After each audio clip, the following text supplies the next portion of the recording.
I am privileged to speak from the seat of the majority leader. Because, Mr. Speaker, even when I sat on the seat, it is very warm, Mr. Speaker, unlike mine, which was very cold, Mr. Speaker. I didn't know the seats of Parliament have different warmth, Mr. Speaker. But, Mr. Speaker, I don't foresee myself leaving this seat anytime soon. I don't see myself leaving this one anytime. But having said, Mr. Speaker, as you are aware and as you have alluded to, Mr. Speaker, there is a court ruling. A ruling of court consisting of 3-judge bench, Mr. Speaker.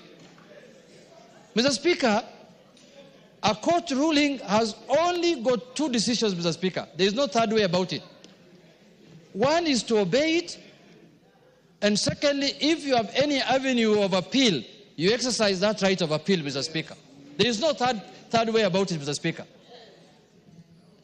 And the court ruling, what we went as Azimio after the election, after your decision here, Mr. Speaker, what took us to court was for the court to interpret for us the constitutionality of your decision on who is the majority party and who is the minority party in this House, Mr. Speaker.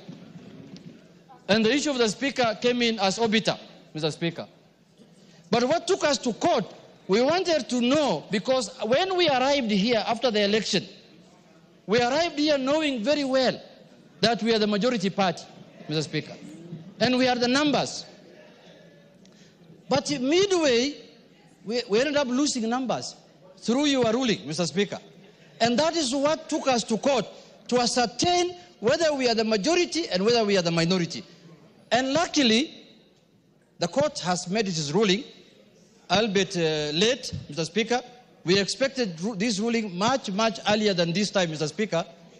But it is better late than never.